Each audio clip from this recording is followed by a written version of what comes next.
Hay historias que no necesitan pruebas para helar la sangre, solo necesitan un silencio, un rastro, un susurro que se ha transmitido durante generaciones sin que nadie se atreva a completarlo. Hoy abrimos un expediente prohibido. Uno que no habla de demonios imaginarios, sino de familias reales, casas nobles que ascendieron de la noche a la mañana y que cayeron con la misma rapidez. Se decía que tenían suerte divina, o bendiciones inexplicables, o protección. Pero entre los sirvientes, entre las paredes, entre las tumbas olvidadas, siempre se repetía la misma advertencia. Nadie asciende tan rápido sin pagar un precio. Esta es la historia de 5 linajes cuyo éxito desafió toda lógica. 5 casas que crecieron más allá de su tiempo. 5 familias cuyas desgracias, muertes, desfiguraciones y desapariciones parecían demasiado precisas. Algunos lo llamaron destino, otros maldición, y unos pocos, los que vieron demasiado, lo llamaron por su nombre. Contrato. Bienvenido. Este no es un archivo para el público general. Es un archivo para quienes están listos para mirar la oscuridad que se esconde detrás del poder. Bienvenidos a Archive X, el lugar donde las historias prohibidas, las genealogías malditas y los pactos silenciados vuelven a respirar. Si es tu primera vez aquí, prepárate. No investigamos rumores, sino patrones. No relatamos leyendas, sino genealogías que se repiten demasiado para ser coincidencia. Y si decides quedarte hasta el final, te mostraré lo que conecta a estas 5 familias con un mismo origen. Un origen que jamás debió ser tocado. Comencemos. El niño que regresó del bosque. La primera familia de nuestro archivo proviene del corazón helado del viejo mundo germano. Una familia discreta, austera, religiosa, cuyo nombre jamás habría salido de su aldea de no ser por un hecho imposible. Un amanecer de invierno, un grupo de leñadores encontró algo entre la nieve. Un cuerpo. El de un joven de la casa Bondor. El mismo joven que todos habían visto morir días antes. No caminaba, no hablaba, solo avanzaba con la ropa desgarrada, la piel lívida y los pies descalzos, hundiéndose en la nieve como si no sintiera el frío. La aldea se paralizó. No porque el muchacho estuviera vivo, sino porque su sombra no se movía igual que él. Y porque sus ojos, vacíos, silenciosos, profundos, ¿no?, miraban a las personas. Miraban a través de ellas. Los Bondor intentaron ocultarlo, diciendo que el joven había sido encontrado inconsciente. Pero nadie creyó esa explicación. No, cuando vieron sus manos negras como ceniza. No, cuando vieron los pies quemados, pese a no haber fuego. No, cuando algunos aldeanos afirmaron que al tocarlo, sintieron una vibración como si estuviera hueco. Lo más inquietante, sin embargo, ocurrió 3 días después. El joven habló por primera vez. No recordó su nombre. No recordó a su familia. No recordó haber muerto. Solo dijo una frase. Una frase que las crónicas repiten con espanto. Esto no fue un regreso. La maldición de los resucitados. Con el tiempo, el joven recuperó fuerza y movilidad. Pero lo que regresó con él fue algo más. Cuando un animal moría cerca, él era el primero en enterarse. Cuando alguien se enfermaba, lo anunciaba antes de que aparecieran síntomas. Y cuando una tormenta se acercaba en pleno cielo despejado, él la describía como si ya estuviera viviéndola. Los aldeanos comenzaron a llamarlo Marca Oscura. Su propia familia, aterrada, recurrió a sacerdotes, curanderos, incluso exorcistas. Nada cambió. Los registros, sin embargo, coinciden en lo mismo. El joven no mostraba odio, ni rabia, ni violencia, solamente distancia. Una distancia que ninguna emoción humana podía cruzar. Años después, cuando su primer hijo nació muerto y despertó 3 días después, con el mismo brillo en los ojos, la familia comprendió lo que había heredado. Desde entonces, cada generación de Bondor presentó al menos un resucitado. Hijos que regresaban, hijos sin sombra, hijos con un extraño conocimiento de lo que viene antes de que ocurra. La maldición se convirtió en un sello, un linaje marcado por lo imposible. Y aunque nadie lo decía abiertamente, el rumor se volvió leyenda. Los Bondor habían recibido una segunda vida, pero no gratuitamente. La herencia que no pertenece al mundo de los vivos. Documentos posteriores revelan un detalle aún más perturbador. Cada vez que un miembro resucitado llegaba a la adolescencia, ocurría una muerte en la aldea. Exactamente una. Siempre una. Siempre alguien distinto. Una vida por otra. Un equilibrio. Un precio. Los Bondor nunca lo admitieron. Nunca lo negaron. Lo único que dejaron fue un patrón. Y un silencio. Un silencio que se volvería un eco en todas las familias de este archivo. Cierre de parte 1. Porque el contrato de los Bondor, sea lo que sea, gira en torno a la frontera entre la vida y la muerte. Una frontera que nunca debió ser cruzada. Una frontera que otros linajes también tocaron, pero desde ángulos distintos.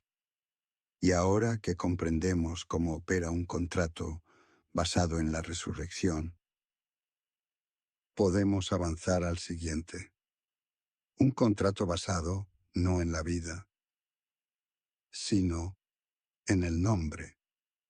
Un nombre que nunca debe pronunciarse. Si la familia Bondor representaba el umbral entre la vida y la muerte, la segunda familia nos lleva hacia un territorio más profundo. El territorio del lenguaje prohibido. Porque hay palabras que no surgieron de la boca humana. Palabras que no pertenecen a ninguna lengua conocida, pero que aún así se abren paso a través de los siglos, como si tuvieran voluntad propia. Esta es la historia de la familia Lansra, un linaje vasco cuya destrucción comenzó con algo tan pequeño como una palabra, pero tan poderosa como un destino. La historia oficial de los Lansra comienza en el País Vasco, en una época en que la superstición y lo sagrado caminaban de la mano. Montañas cubiertas de niebla, aldeas aisladas, y un código oral que se transmitía generación tras generación sin necesidad de escritura. Pero la tragedia no nació dentro del hogar, sino fuera de él. Una noche de tormenta, un viajero golpeó la puerta de la familia Lansra. Iba cubierto por un manto empapado, temblaba de frío, y su voz era apenas un susurro. Dijo haber escapado de algo indescriptible que lo perseguía, algo que había comenzado con un sonido y que ahora lo seguía como sombra. Los Lansra lo acogieron, le dieron comida, fuego, cobijo. Pero aquella noche, mientras dormía en el piso de la cocina, comenzó a hablar dormido en un idioma que nadie había escuchado jamás. Una lengua áspera, densa, demasiado antigua para pertenecer a una garganta humana. La madre Lansra fue la primera en oírlo, y la primera en sentir que la palabra no se pronunciaba. Se desprendía, como si saliera de un lugar que no debía tocarse. A la mañana siguiente, el viajero había desaparecido. No dejó huellas, no dejó ropa, no dejó cuerpo, solo dejó una marca carbonizada en el piso, como si su existencia hubiera sido quemada desde adentro. Y dejó algo más, la palabra. Esa misma noche, Etienne Lansra, el padre, cayó enfermo. Su piel estaba fría, su voz temblaba, y cada vez que intentaba hablar, una parte de la palabra escuchada del viajero se colaba entre sus frases. No era un nombre completo, era un fragmento, una sílaba rota. Pero cada vez que la pronunciaba, la luz de las velas parpadeaba, y un sonido leve, casi como respiración, llenaba el aire. En 3 días, Etienne Lansra ya no podía decir su propio nombre. Cada vez que intentaba pronunciarlo, algo dentro de su lengua se retraía, como si una entidad invisible gobernara su músculo. El sacerdote del pueblo lo examinó. Dijo que no era enfermedad. Dijo que no era posesión. Dijo que Etienne no estaba perdiendo el habla, estaba cediéndola a algo que había escuchado y que ahora intentaba completarse. El momento más aterrador llegó semanas después. La esposa de Etienne entró a verlo y lo encontró sentado en la cama, mirando al vacío, murmurando una palabra completa, una palabra que nadie pudo repetir. La boca se les secaba, la lengua se congelaba. La mente rechazaba la estructura del sonido, como si no hubiera sido diseñada para producirlo. A la mañana siguiente, Etienne estaba muerto. Pero su rostro no mostraba miedo, mostraba alivio, como si haber pronunciado el nombre lo hubiera liberado de un peso insoportable. Pero la liberación de un hombre fue el inicio de la condena de su familia, porque el nombre quedó en la casa, en los rincones, en los sueños de los hijos. Y una noche, su hijo mayor se despertó gritando: No lo digas, no lo digas, él escucha. Este fue el comienzo del segundo patrón. En cada generación, un miembro de la familia Lansra escuchaba el nombre. Primero como susurro, luego como silbido, finalmente como voz. Y cuando intentaban ignorarlo, el nombre comenzaba a cambiarles el cuerpo. A algunos les ennegrecía la lengua, a otros les rompía la voz, a otros les arrebataba la capacidad de pronunciar palabras humanas. La familia Lansra se convirtió en un linaje marcado, no por sangre, sino por sonido. El sonido de un nombre que jamás debió existir. Los historiadores no pueden explicar cómo una familia entera fue devorada por una sola palabra. Pero los antropólogos del siglo XIX descubrieron algo perturbador. El nombre tenía propiedades, patrones, repeticiones, como si fuera un organismo fonético que necesitara completarse. Y para completarse, necesitaba bocas humanas. Cada generación aportaba un fragmento, una variación, una corrección, hasta que finalmente, a finales del siglo XVII, el último Lansra logró pronunciarlo sin desfigurarse. Y ese mismo día, todos en la casa murieron. Nadie sabe qué dijo. Nadie sabe cómo sonaba. Pero los vecinos juraron que durante unos segundos el aire vibró como si algo gigantesco hubiera respondido desde el valle. Y desde entonces, el nombre desapareció de la historia humana. O quizá solo cambió de hogar. Porque las palabras que nacen fuera del mundo siempre encuentran un camino para volver. Si los Bondor cargaban con el peso de lo imposible y los Lansra con el peso de un nombre inhumano, la tercera familia heredó algo peor. No un sonido, ni un regreso, sino un grito. Un grito que no podía ser oído sin morir y que nunca perteneció al mundo de los vivos, sino al océano.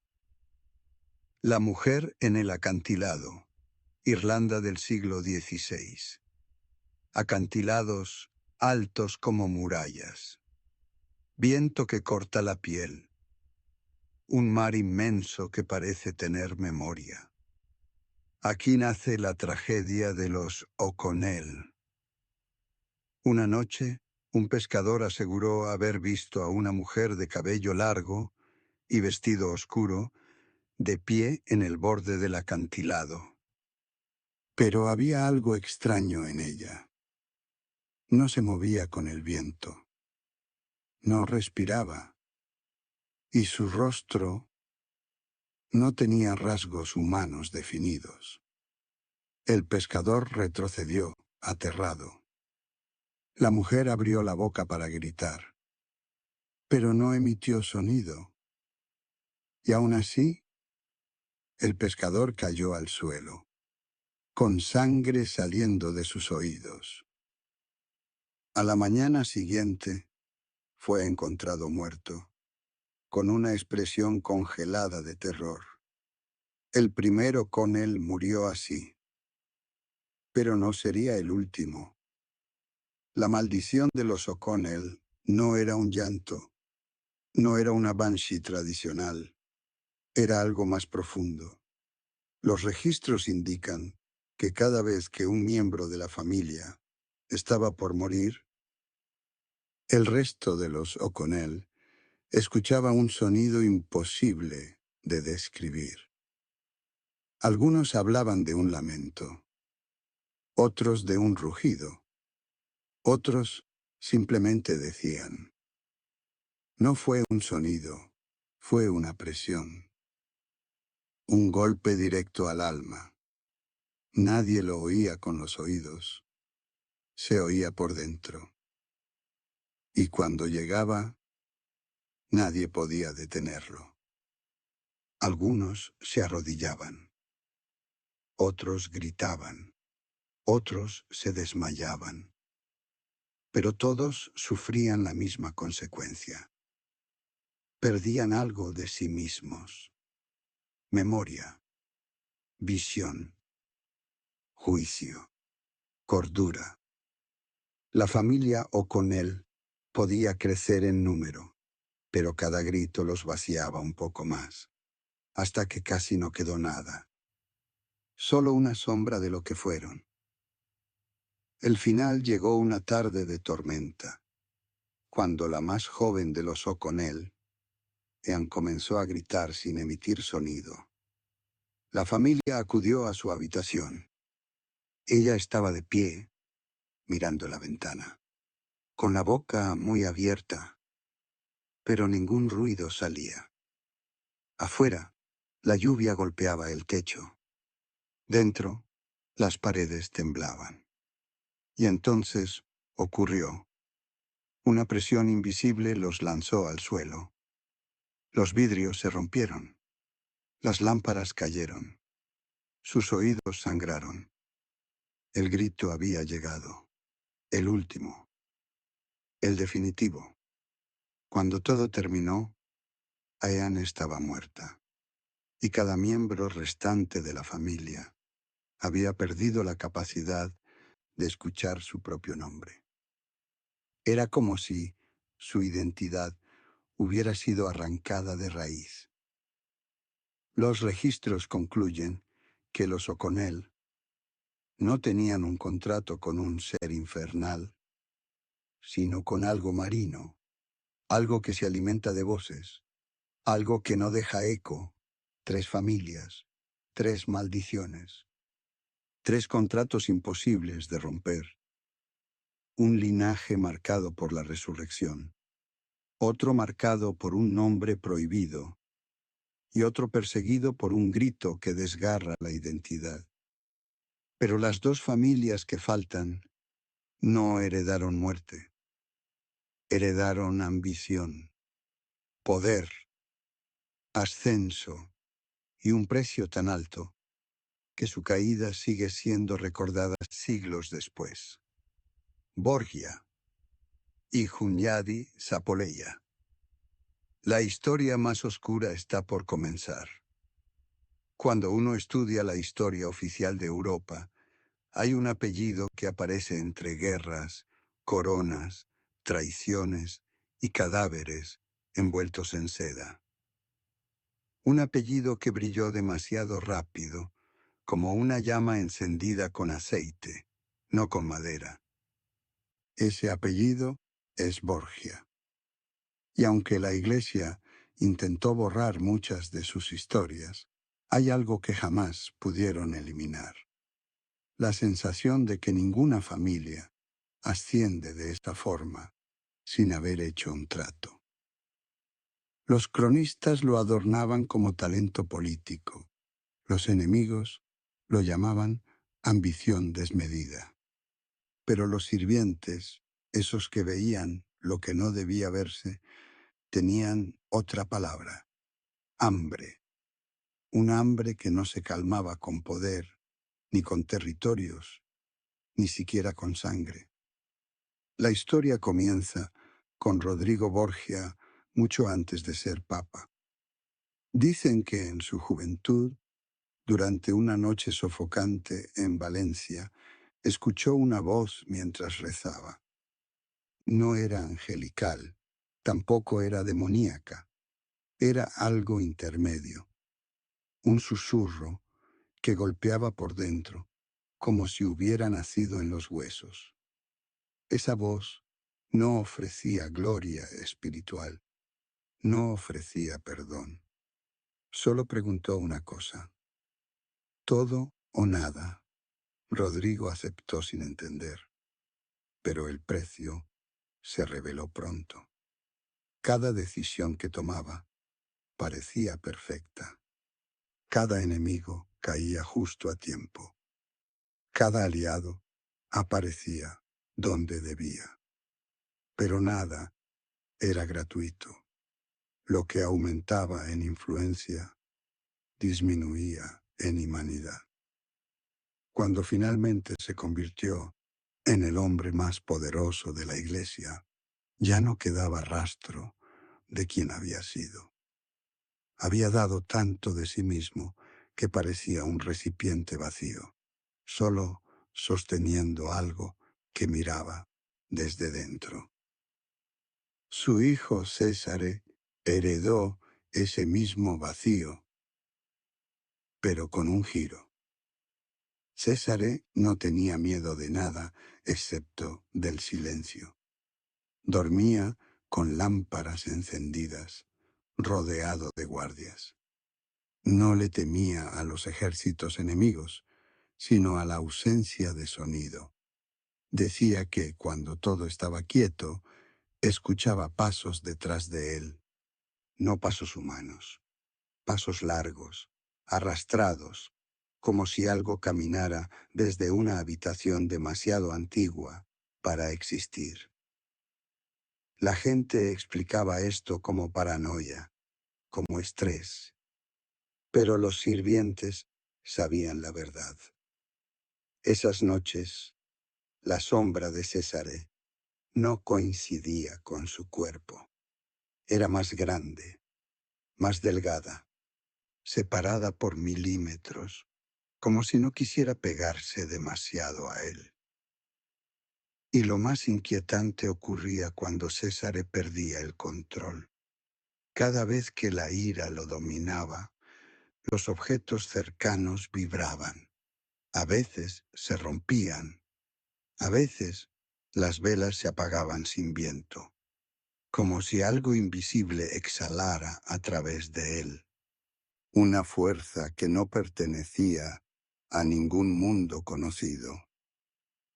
Lucrecia, en cambio, llevó la maldición de otra manera.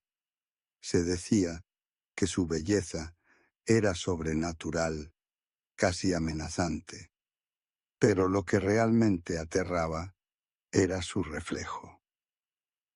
Varias sirvientas aseguraron que el espejo mostraba una expresión distinta a la suya. Una sonrisa que ella no hacía.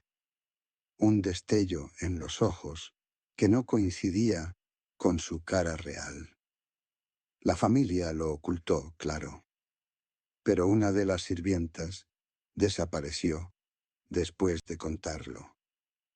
El pacto de los Borgia no fue con un demonio tradicional. Fue con una idea. La idea de que el poder absoluto requiere renunciar a la identidad. Entregar algo para recibir algo mayor. Pero lo que recibieron no fue protección. Fue presencia. Una presencia que se alimentaba de influencia, de control, de manipulación. Una sombra que crecía mientras ellos crecían. Y cuando la familia alcanzó su punto más alto, la sombra dejó de ocultarse. La caída fue inevitable, rápida, brutal, como si alguien hubiera jalado un hilo que sostenía todos sus destinos. Rodrigo murió lleno de temor. César terminó aislado, perseguido, derrotado en cuerpo y espíritu. Lucrecia vivió, pero jamás volvió a ser completa. La sombra había cobrado su parte. Lo que quedó de los Borgia fue solo rumor, solo advertencia, solo un recordatorio de que el trato nunca se rompe, solo cambia de dueño. Pero si la historia de los Borgia es un ejemplo de un pacto basado en ambición, la última familia es la más oscura de todas, porque su contrato no se centraba en vida, ni en voz, ni en nombre, ni en poder. Su contrato se centraba en sangre, sangre derramada en campos que aún hoy parecen respirar. Los Hunyadi Sapoleya nacieron en las montañas de los Cárpatos, un territorio donde la tierra parece haber sido moldeada para contener secretos. Era un linaje de guerreros, gobernantes, figuras de autoridad que ascendían como si su destino estuviera escrito por una mano desconocida. Pero cada victoria era acompañada por un hecho que nadie podía negar. Sus enemigos no morían solamente, eran borrados. No quedaban cuerpos, no quedaban armas. Algunas veces solo se encontraban marcas en el suelo, como si algo hubiera arrastrado todo hacia abajo, hacia un lugar que no pertenece a la superficie. Las leyendas cuentan que un antepasado de la familia, un comandante llamado Ilyas Hunyadi, había sobrevivido a una emboscada imposible. Su ejército fue masacrado. Él quedó solo, rodeado por lobos hambrientos. Estaba herido, delirando, al borde de la muerte. Fue ahí cuando una figura emergió del bosque. No tenía forma clara. Era solo una silueta densa, oscura, caminando sin hacer ruido. Se acercó a él y cuando abrió la boca, no habló, sino que dejó escapar un suspiro tan profundo que apagó el viento. Lo que esa entidad ofreció no fue vida interminable, ni invencibilidad. Fue algo más útil, la certeza de que toda sangre derramada por la familia se convertiría en poder.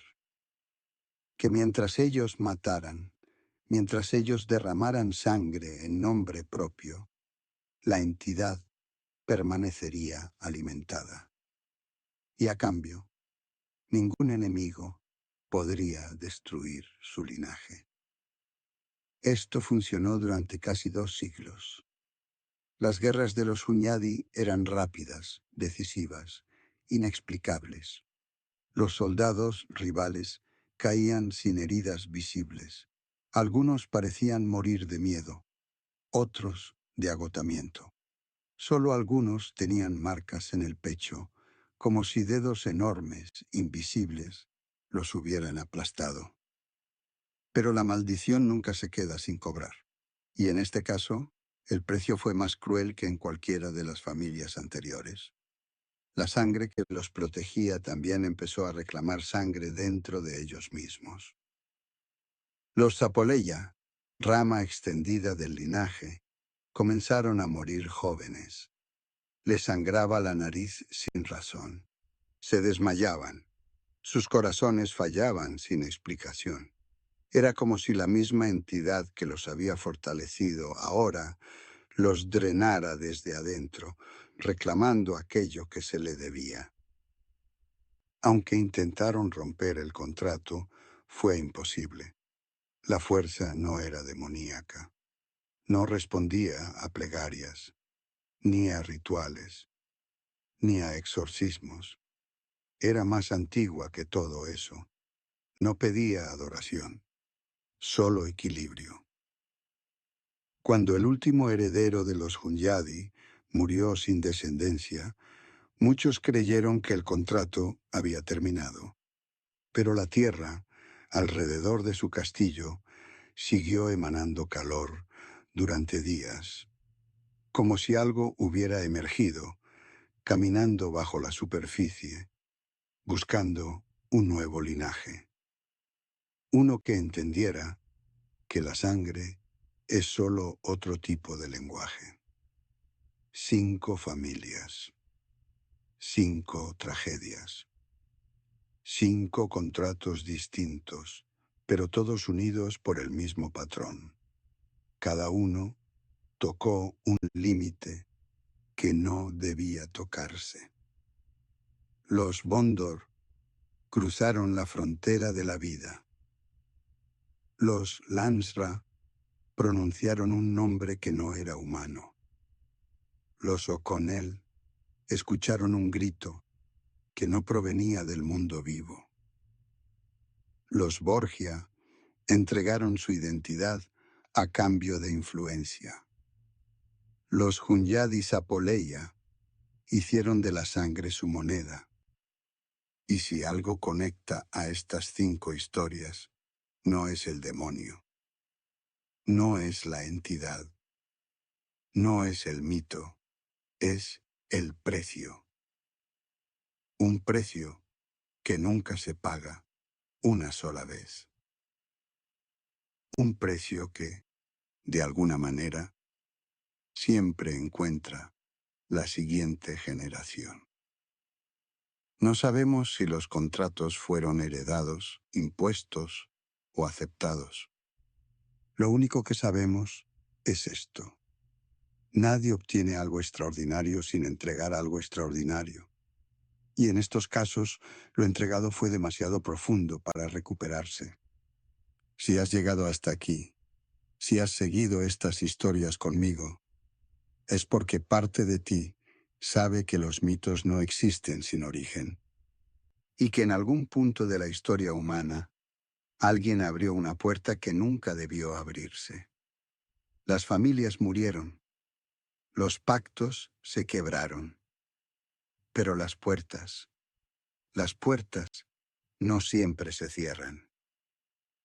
Si quieres seguir explorando expedientes prohibidos, pactos antiguos, genealogías malditas y lo que se esconde detrás de las sombras del poder, quédate aquí conmigo.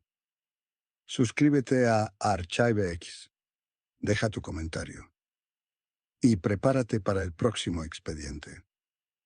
Porque hay historias que no buscan ser contadas, pero necesitan ser escuchadas.